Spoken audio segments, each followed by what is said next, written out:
The ceiling leaked again. The droplet hit the tin bowl beside my mattress with a hollow plink that felt louder each time.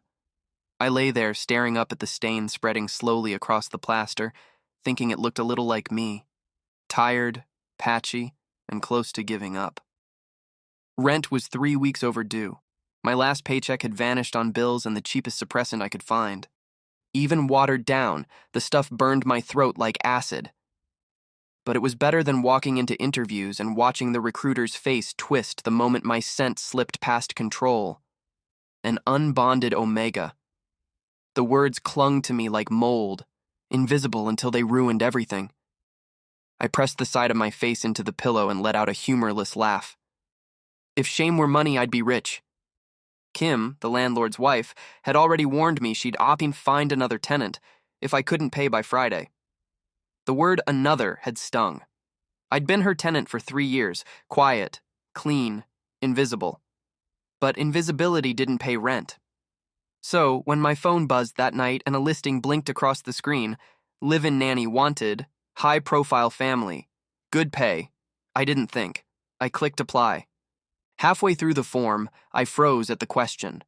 Secondary classification? Alpha, beta, or omega? My thumb hovered, shaking slightly. Then I lied. Beta. I stared at the word for a long moment, heart pounding like I'd just committed a crime. Maybe I had. But what could they take from me that life hadn't already stolen? I sent the application. Then I waited, and hoped the universe had a sense of humor left. The building was too clean. That was my first thought when I stepped through the glass doors the next morning. Everything gleamed. The marble floors, the security guards' badges, the silence. The receptionist looked me over, her eyes flicking once to my worn shoes. I resisted the urge to hide them under the chair leg. Mr. Adrian Blake will see you now, she said, her tone crisp enough to cut glass. Mr. Adrian Blake. The name alone could buy and sell half the city. I'd heard it whispered. Alpha CEO, widowed young, father to a son no one ever saw. Ruthless, cold. The kind of man Omegas learned to avoid on instinct. The elevator doors opened with a soft chime. My reflection stared back from the mirrored walls.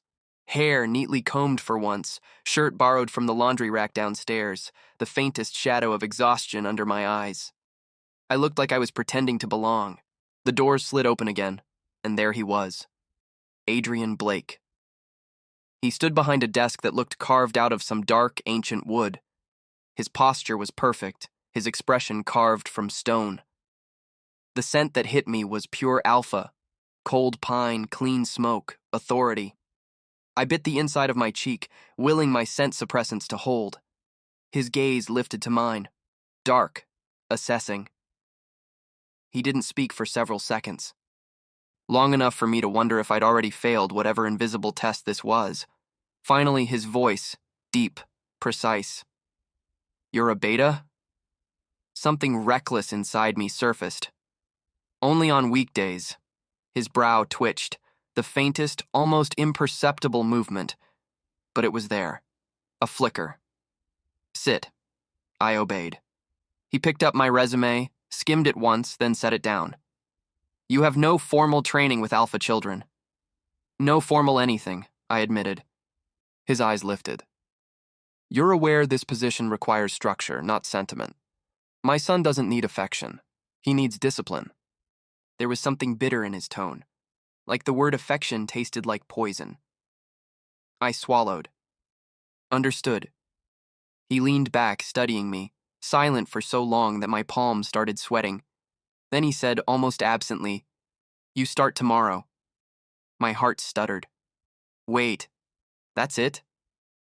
He met my gaze. Do you want me to change my mind? No, sir. Good. Mrs. Kim will show you the quarters. Don't be late. He turned back to his paperwork as if I'd already ceased to exist. And maybe to him, I had. But my chest was tight with something I hadn't felt in a long time. Hope, however foolish. The house was larger than any building I'd ever been inside. Each step echoed. The walls were painted in muted creams and grays, the kind of colors that made silence louder. Mrs. Kim, the head housekeeper, guided me upstairs and stopped outside a smaller door near the end of the hall. "This will be your room. The boys' is next door. You'll keep to the nursery wing unless called." The boy, not his son. The way she said it, distant, careful, told me more than any warning could. When she left, I leaned against the wall, letting out a slow breath. The air smelled faintly of cedar wood and sterilized calm. My fingers brushed the door handle next to mine. Curiosity whispered, "Just a peek." Inside, the room was dim, curtains half drawn, toys arranged neatly on shelves that looked untouched. And in the corner near the window, a small boy sat cross-legged on the carpet, a picture book open in his lap. He couldn't have been older than 4. "Hey," I said softly, crouching to his level. "You must be Liam." He froze, eyes flicking up to me, wide, wary, a mirror of his father's. He didn't answer. "I'm Evan," I tried again, smiling carefully. "Your new babysitter."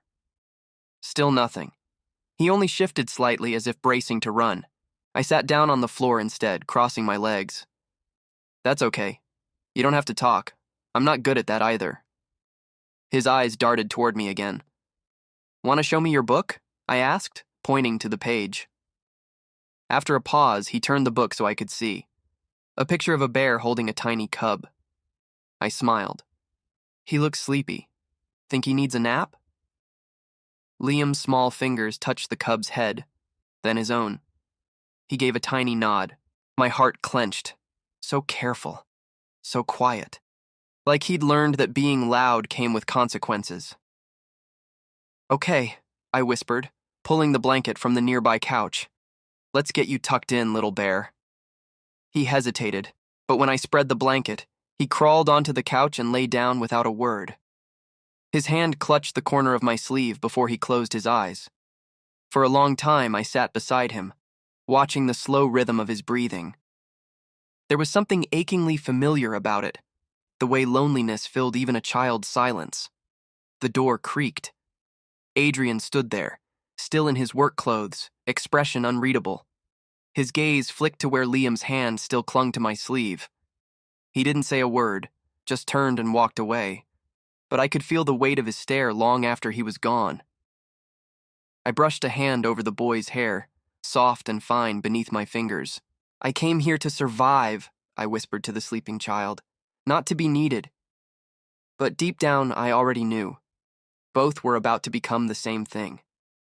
I've always believed mornings tell you everything about a household. Some smell like coffee and laughter, some hum with quiet chaos. This one smelled like burnt toast and tension. The smoke detector screamed overhead, and I was 1 second away from joining it. "Come on, come on!" I waved a dish towel furiously at the toaster as it coughed out 2 pieces of charcoal that used to be bread. Perfect. Breakfast a la failure. Behind me came a soft giggle. I turned. Liam stood by the counter, clutching his stuffed bear. His tiny shoulders shook with laughter. Real, unrestrained, sunlight kind of laughter. I froze. That sound didn't belong in this cold house, but it fit him so perfectly it hurt. "Oh, so you think this is funny, huh?" I said, feigning offense. "You're mocking the chef. I'll have you know, sir, this is a masterpiece in abstract cooking." He laughed harder, hiding his smile behind the bear's head. For a kid who barely spoke, that laugh felt like a miracle. I wanted to hear it again. Of course, that's exactly when the universe decided to remind me I wasn't allowed to have nice things, because the kitchen door opened. And in walked Adrian Blake, immaculate, polished, and about as warm as the North Pole in January. His suit was crisp, his tie perfect, his expression somewhere between "I'm late for a board meeting" and "who let this chaos happen in my house." He stopped dead, eyes taking in the disaster. Smoke curling from the toaster, flour on the counter, jam smeared suspiciously across my sleeve. And then, his voice, low, calm, cutting, "You managed to turn breakfast into a crime scene." I blinked. "Better than starving your kid." His gaze snapped to mine, sharp as a knife. For a heartbeat, I regretted it. Then his lips twitched. Just barely. If you blinked, you'd miss it.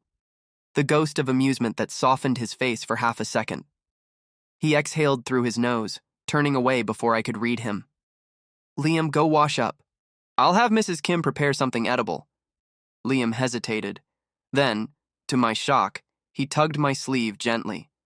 I want Evan toast, he whispered. Adrian froze mid-step. The air between us tightened. His son, asking for something I made. Fine, Adrian said finally, his tone clipped. But next time, try not to poison him. He walked out, shoulders perfectly squared, but I didn't miss the faintest sound of his sigh, the kind that wasn't annoyance, but something quieter. Something like relief? Liam looked up at me with a shy grin, crumbs already sticking to his cheek. I laughed under my breath. Guess I'm not fired yet, huh? He giggled again. And that, I decided, was worth every piece of burnt bread in the world. The house had a different kind of silence in the afternoons. Not empty, just restrained. Like everyone was afraid to breathe too loudly. Liam fell asleep across my lap sometime after lunch. The storybook he'd insisted I read was still open on the armrest, my hand absently brushing his hair as I hummed a tune I barely remembered from childhood. It wasn't a lullaby so much as a memory, the kind of hum that keeps the quiet from getting too heavy. His small fingers curled in the fabric of my shirt. I smiled, watching his chest rise and fall, slow and peaceful. That's when I felt it. That prickling awareness that someone was watching. I glanced up. Adrian stood in the doorway, silent as shadow. He wasn't in his suit now, just a crisp white shirt, sleeves rolled up, a loosened tie, the kind of sight that should have belonged to a man at ease, but nothing about him ever seemed at ease. His gaze flicked from my hand in Liam's hair to the boy's sleeping face. There was something raw in his expression, fleeting, but unmistakable. Guilt? Longing? Both? He spoke quietly, voice softer than I'd ever heard it. Don't get attached. He forgets easily. I looked down at Liam, his cheek pressed against my leg, and then back at Adrian. That's not something you should teach a kid, I said before I could stop myself. His eyes met mine, unreadable. Then, without another word, he turned and walked away. The door clicked shut, leaving me with the steady rhythm of Liam's breathing and a weight in my chest I couldn't name. Evening came with whispers. As I was washing the dishes, a voice spoke behind me, soft, cautious. You're new, said one of the maids, a beta woman maybe in her 30s, kind eyes, weary smile. I'm Tessa. Evan, I said, returning the smile. If you couldn't tell by the smoke damage in the kitchen. She chuckled lightly, then glanced toward the hallway before lowering her voice. A word of advice. Don't let Mr. Blake see you getting too close to the boy. My hand stilled. Too close? She hesitated, choosing her words. He doesn't like sentiment. The last nanny tried. He fired her within a week. Because she cared? Tessa sighed. Because she reminded him of things he's trying to forget. That landed heavy. I wanted to ask what she meant, but her gaze had already shifted to the doorway, like she feared he might appear just for hearing his name. After she left, I stood at the sink, fingers wrinkled from soap and water, staring at the dark window. Outside, the reflection caught him, Adrian, across the courtyard, standing near the edge of the garden. Alone. No phone, no company. Just him, hands in his pockets, looking at nothing.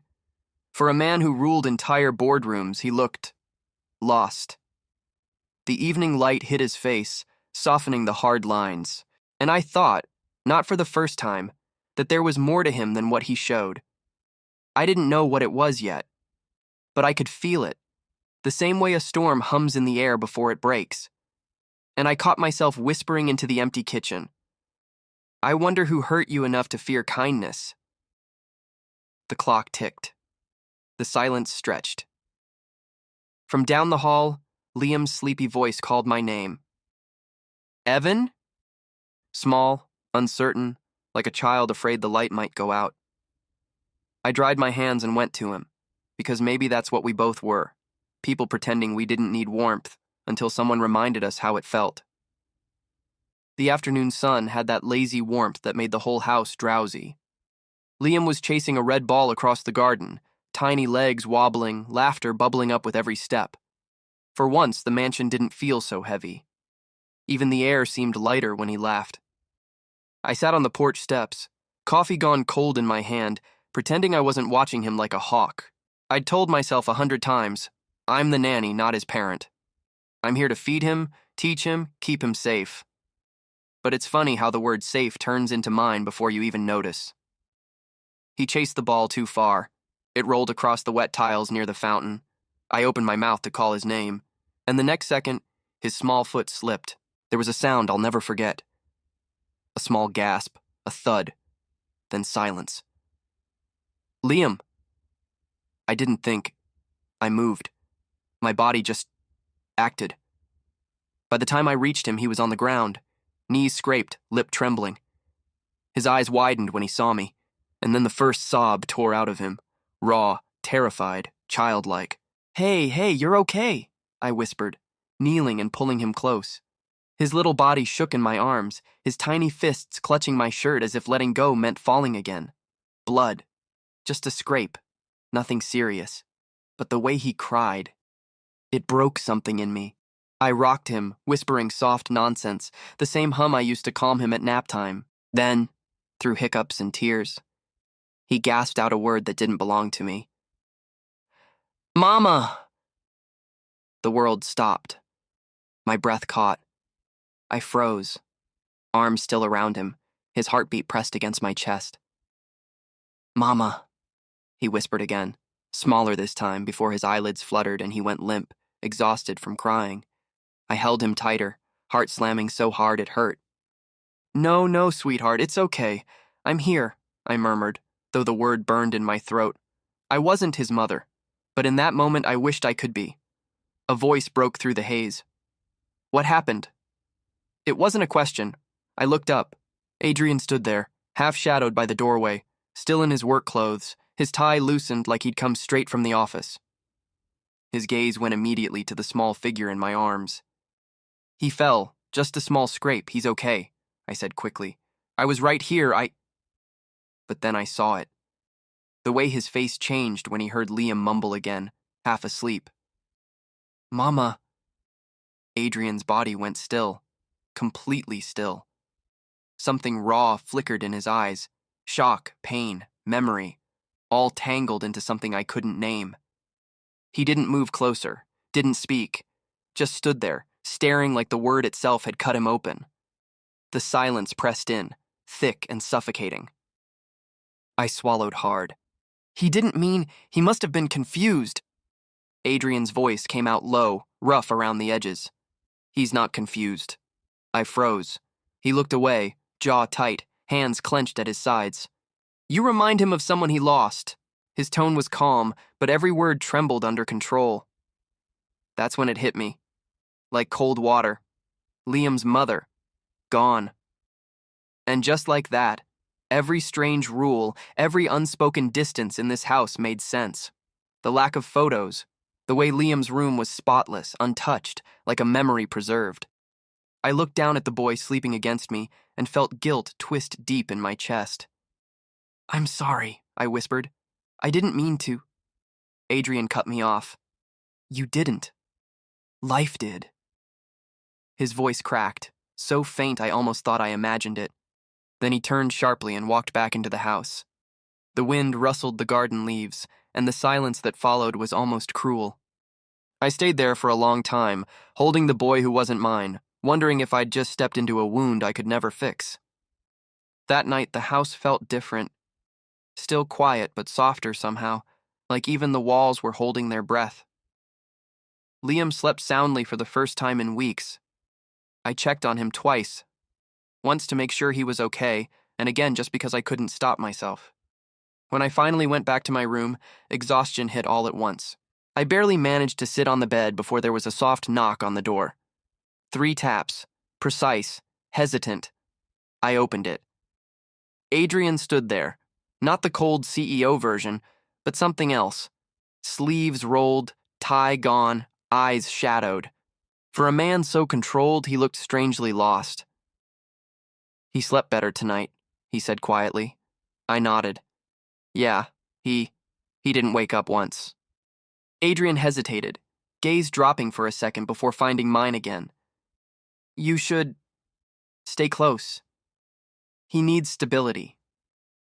The words sounded practical, emotionless, but his voice trembled, just slightly, betraying what his face didn't.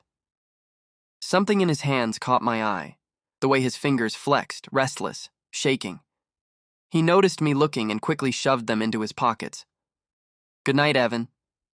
"Good night," I whispered. He turned, steps slow, deliberate, but I could tell. Every part of him was fighting to keep the distance he'd built around himself. When the door clicked shut, I leaned back against it, heart pounding. He hired me, not my heart. But tonight both felt dangerously tangled. I sat in the quiet, the image of that little boy's tear-streaked face replaying in my mind. The way he'd reached for me, the way that single word had broken something in both of us. Mama. It was never meant for me, but it found me anyway. And maybe, I thought, some words don't belong to anyone. They just find the people desperate enough to answer. The mansion smelled like coffee and quiet judgment. I was setting the table, careful not to spill anything, when Liam toddled in, dragging his stuffed fox like a sidekick. He climbed into his chair beside Adrian, who was already reading the morning paper like an alpha straight out of an advertisement. Crisp shirt, silver watch, no emotions in sight. "Good morning, Liam," I said softly. He grinned, toothy and bright. "Good morning, Mama." I froze. Adrian's paper stopped mid-turn. The air between us thickened. "Evan," Liam corrected himself with a proud little nod, clearly pleased he remembered. I let out a breath I didn't realize I was holding. Adrian's brow twitched, but he said nothing. Then Liam patted the empty seat between them. "Sit here." I hesitated. "Buddy, I'll eat later, okay? Liam's bottom lip wobbled, the kind of wobble that could bring kingdoms down. So I sat. He beamed and began picking up fruit slices with his tiny fingers. "Daddy, open your mouth." Adrian gave him a look that could curdle milk. "Liam, I can eat by myself." But the boy insisted, shoving a piece of melon toward him. "Say ah!" Adrian leaned slightly forward, stiff as a statue, and accepted the offering like it was poison. Then Liam turned to me. "Mama Evan, your turn." I blinked. "Wait, what?" The boy pushed a strawberry toward my lips with such confidence, I didn't even think before taking it. Adrian's gaze lifted, cool, unreadable, but his jaw was tight. The silence stretched. You could hear the clock tick. "Finally," he said, voice low and clipped. "You're part of the staff, not family." My smile didn't reach my eyes. Try telling him that. Liam giggled, completely oblivious, and offered us both another piece. Adrian exhaled slowly, the kind of sigh you give when you're losing control of a battle you never planned to fight. I pretended not to notice how his fingers lingered near mine when we both reached for the same plate. Midnight. The house had fallen asleep, but I hadn't. The playroom was still a battlefield of scattered toys. Cars, crayons, dinosaurs, chaos in plastic form. I knelt down, collecting them quietly, one by one. Maybe I liked cleaning, or maybe it was easier than facing silence. "Do you ever stop working?" The voice startled me. I turned. Adrian stood in the doorway, tie loosened, sleeves rolled, shadows under his eyes. "Do you ever start living?" I shot back before I could stop myself. His brow arched, amused. "That's bold, considering you're the one scrubbing floors at midnight." "I'm multitasking," I said, stacking blocks. "Therapy and cleaning in one." He stepped closer, the air shifting with that subtle authority only alphas carried. There was something about how he filled the room, not with volume, but with gravity. For a moment, neither of us spoke, just the soft clink of toys into a basket. Then, unexpectedly, his voice dropped. Why did you take this job? I glanced up. His tone wasn't mocking, just curious, too quiet. I shrugged, fiddling with a toy car. Because my world was empty, I thought yours had room. He blinked, slow, almost like he hadn't expected an answer. Something unreadable flickered across his face. Not pity, not quite warmth either. Something human. That was a mistake, he said softly. Which part? He hesitated. Thinking my world has room. The silence stretched again, thicker this time, weighted with everything unsaid. He turned, walking toward the door. But before leaving, he murmured, so quietly it almost wasn't for me to hear. Liam laughs when you're here. That's inconvenient. And then he was gone, leaving me holding a stuffed fox and a pulse that wouldn't slow down. It happened just before dawn. Liam's cry split through the house. Sharp, panicked, heartbreaking. I ran before I even thought about it. When I reached his room, Adrian was already there, shirt half-buttoned, hair disheveled, holding Liam in his arms. The boy clung to him, sobbing. I rushed in, kneeling beside them. Nightmare? Liam hiccuped, nodding, tears streaking his cheeks. Hey, it's okay, I murmured, brushing his hair back. You're safe. Daddy's here. I'm here. We both soothed him, voices low, hands moving instinctively, his large, steady palm on Liam's back, my fingers stroking his hair. And then, our hands brushed. Just skin, just warmth. But something shifted, dangerous and magnetic. The air thickened instantly. That faint hum, pheromones slipping through Adrian's restraint, a rich, grounding scent that made my chest tighten, my pulse race. I tried to breathe past it, but my instincts flared, sharp, uninvited. Adrian, I whispered, voice trembling. Don't do that. His eyes flicked to mine, darker now, pupils wide, the alpha barely caged. Then don't look at me like that. The words hit like static, soft but electric. I froze, heart hammering. He blinked, as if realizing what he'd said, and turned away abruptly. His hand lingered on Liam's back, forcing calm into the air again. Minutes passed before Liam's breathing steadied. When the boy finally drifted back to sleep, Adrian stood, every muscle in his body drawn tight, as if holding something back. I rose too, fingers brushing my wrist where his scent still lingered. He didn't meet my gaze. Go get some rest. I nodded, throat tight. At the doorway, I risked one glance back. Adrian was sitting on the edge of the bed, head bowed, his son curled beside him. In the dim light, he looked nothing like the cold alpha who hired me. He looked breakable. And I hated that my heart recognized the sound of a man trying not to feel. In my room, I pressed my palms to my face, trying to steady my breathing. But his scent still lingered in the air, faint, forbidden. Denial is easy to say, harder to breathe through. And somewhere between that touch and that whisper, I realized the walls between us weren't built to protect me. They were built to keep him from remembering what it feels like to want. The mansion had changed. Not in decor. The marble floors were still spotless. The walls still gleamed with quiet wealth. But in sound. People had started whispering. I could hear them when I passed the hall, when I served breakfast, when I tried to breathe like I belonged there. The alpha's nanny smells like him. He must be keeping him for himself. No wonder the kid calls him mama. Each word cut sharper than the last. I laughed it off at first, or tried to. But the laughter came out thin, brittle. By afternoon, I couldn't even look at Adrian. Every step I took near him felt like walking on glass. So I hid. In my room, curtains drawn, pretending to fold clothes that didn't need folding. My chest burned with humiliation. The scent of his pheromones still clung faintly to my skin, from that night in Liam's room. And that was enough to fuel the gossip. I should have left, should have packed my things and saved whatever dignity I had left. But then, it hit. The heat. It came suddenly. Too soon, too sharp. flooding my body with warmth and confusion. My scent thickened the air before I could suppress it. I stumbled to the edge of the bed, shaking, biting my lip to keep quiet. My breath came fast, too fast. The door opened. "Why are you avoiding me?"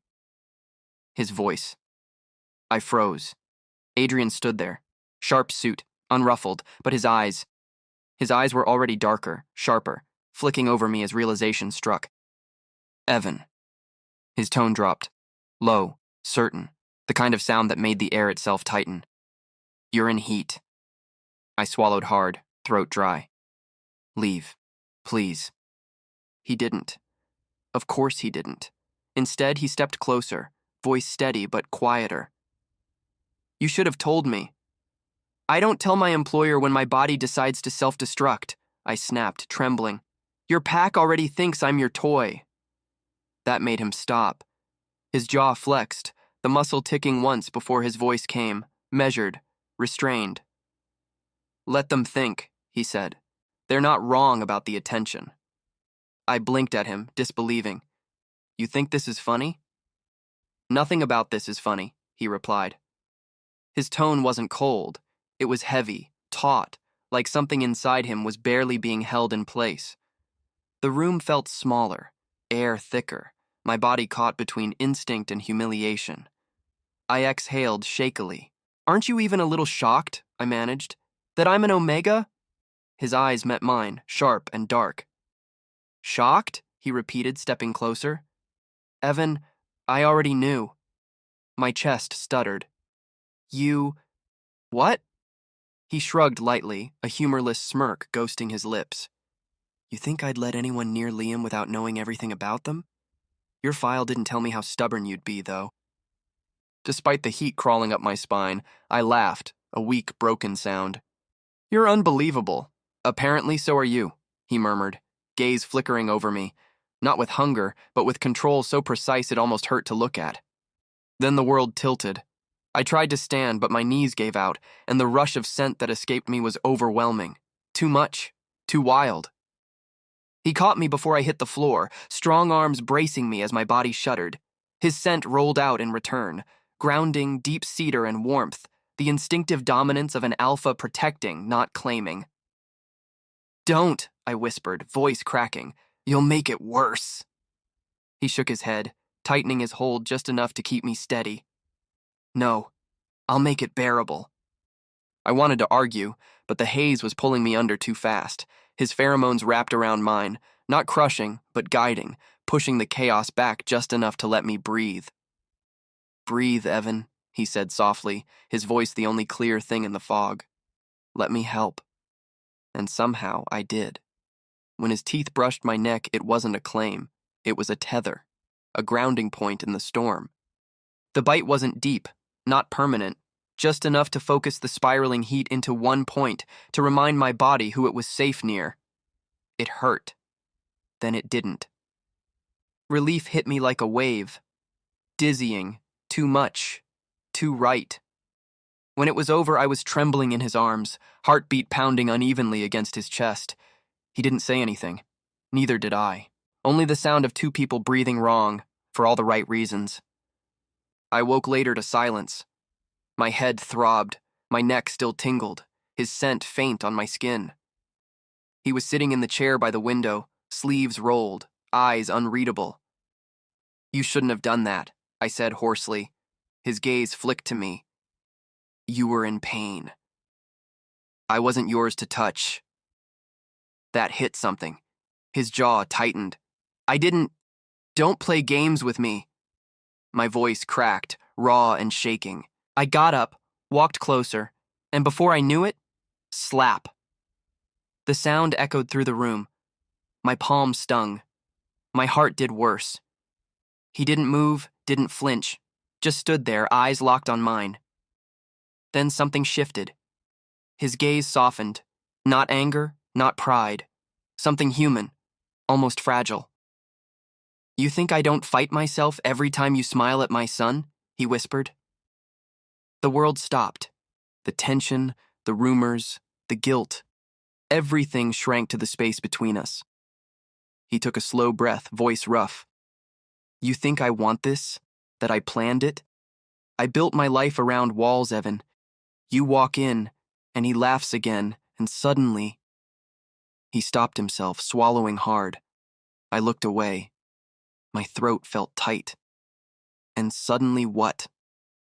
He didn't answer. Silence stretched between us. And it was worse than shouting, because the truth was there, bleeding between words neither of us could say. We didn't notice the tiny figure at first.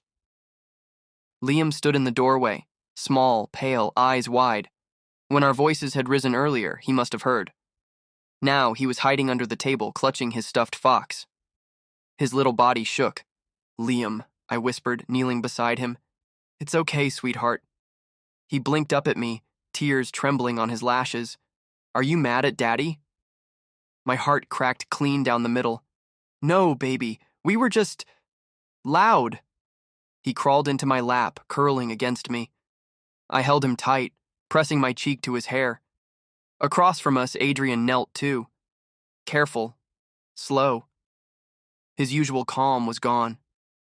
His hands shook slightly when he reached to brush Liam's hair. "Hey, buddy," he said softly. "No one's mad. I promise." Liam looked between us, small voice barely a whisper. "Can we stay like this?" The question pierced something deep. Adrian froze, and for a moment I saw it again. That flicker of emotion he never let anyone see. He looked at us, at his son in my arms, at the way I was holding him without fear. And something inside him broke. Not loudly, just quietly, like ice cracking under weight. He didn't answer Liam's question, but I saw it in his eyes. That impossible wish. He looked at us like he wanted to stay frozen right there, as if time could stop and keep this fragile, impossible moment. As if we could be a family. That night, when I finally laid Liam in bed, Adrian lingered in the doorway. His gaze brushed mine, hesitant, searching. He didn't speak. But his eyes said everything his mouth refused to. Apology, longing, fear. And when the door clicked shut, I realized something I didn't want to. Rumors didn't hurt half as much as the truth did, because the truth was starting to sound a lot like wanting him back. Liam fell sick on a Tuesday. It started as a cough, small, harmless. By midnight, it turned into a fever that burned through sheets and silence alike. I didn't sleep that night, or the next. 3 days, 3 endless, fevered days. I sat by his bed, wiping his forehead with cool towels, whispering lullabies I barely remembered from my own childhood. The world outside the room didn't exist.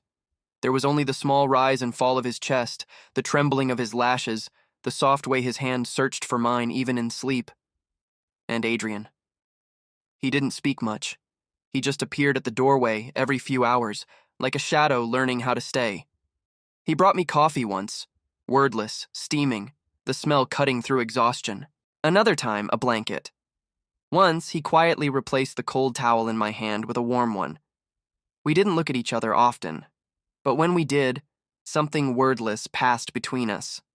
A truce. Fragile and real. By the 3rd day, Liam's fever finally broke. I sagged back in my chair, nearly in tears. My body ached. My mind was somewhere between relief and collapse. Adrian stood across the bed watching us both. His sleeves were rolled up, his tie loosened, the first time I'd ever seen him not made of precision. "Go rest," he murmured. I shook my head. He might wake up.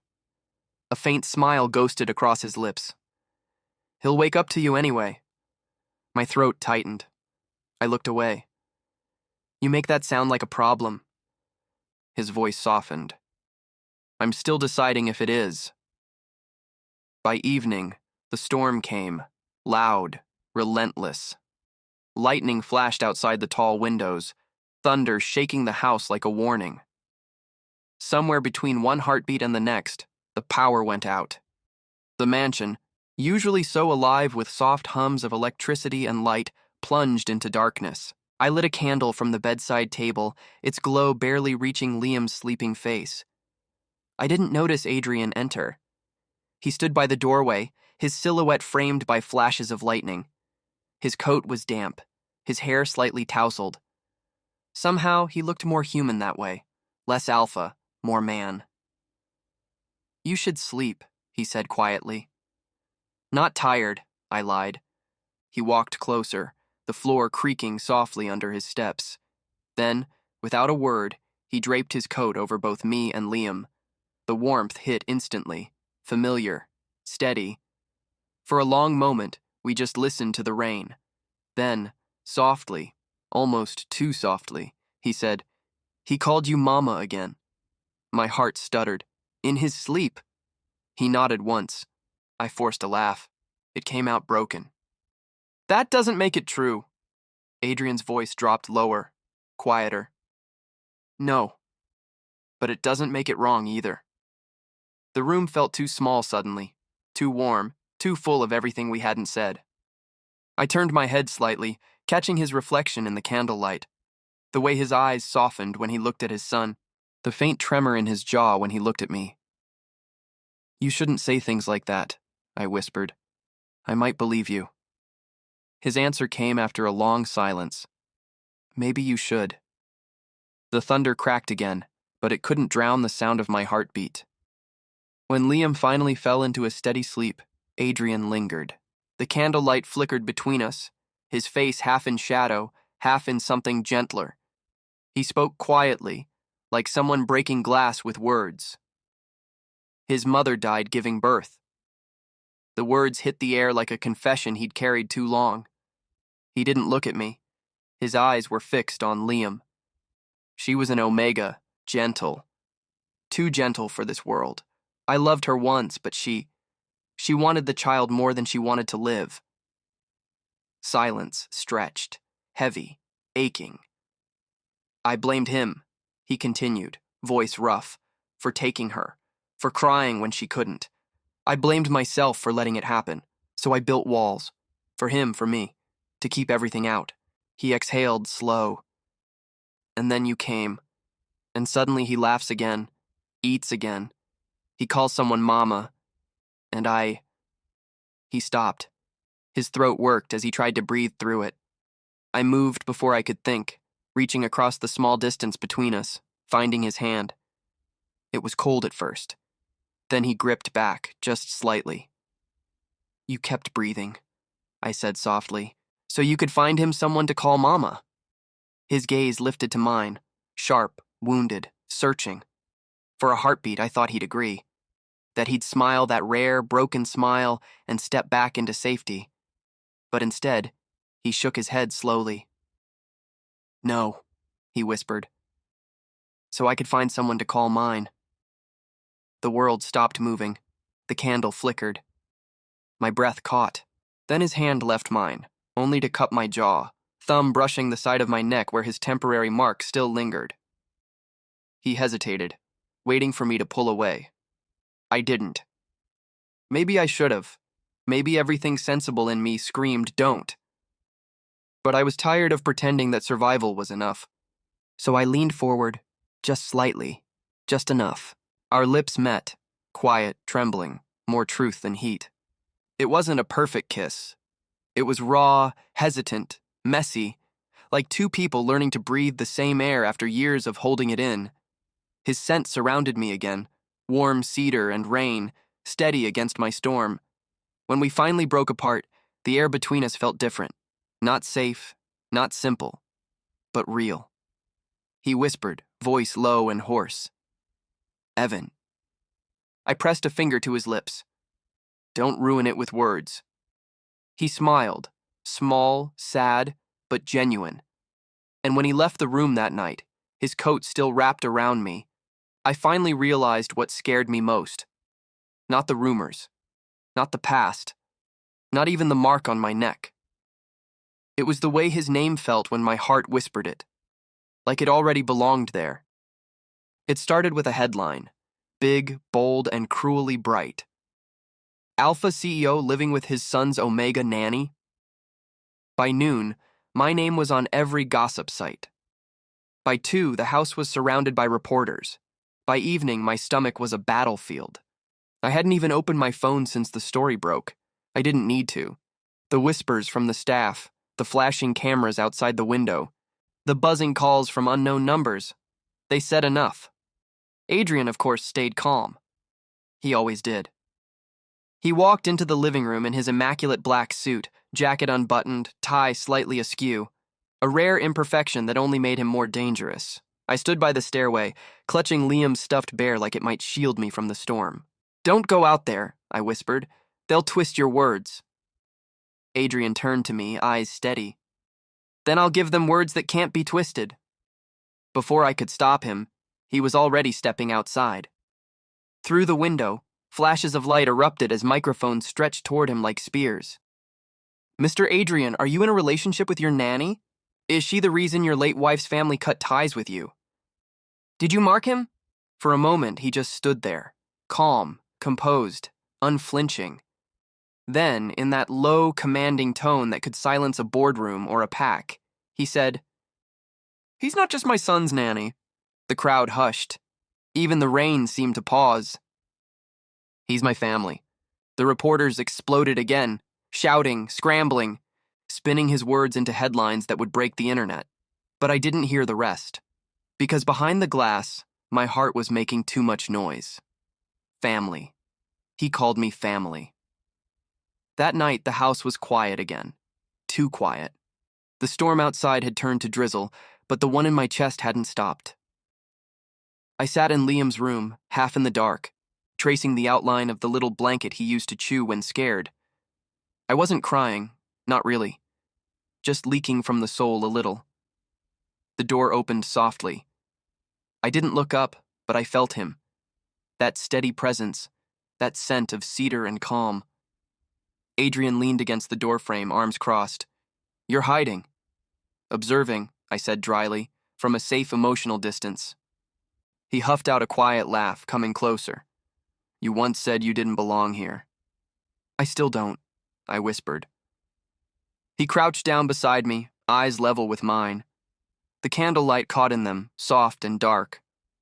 "Then where should you be?" he asked. I exhaled, shaky, small. "Here, apparently."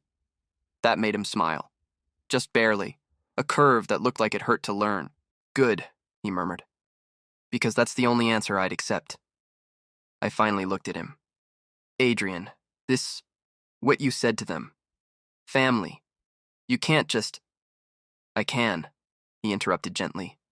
"And I did." His voice softened further. "I don't care what the tabloids call you. I care what Liam calls you, what I call you." "Careful," I muttered, a weak attempt at humor. "You sound dangerously sincere." He smiled again, small, crooked. "You make it sound like a crime." "Maybe it is," I said, meeting his gaze. "You've got my heart under illegal custody." He chuckled quietly. "Then I'll plead guilty."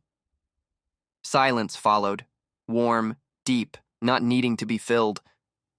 Outside, the rain eased into nothingness, and for the first time in months, I didn't feel like a stranger in this house.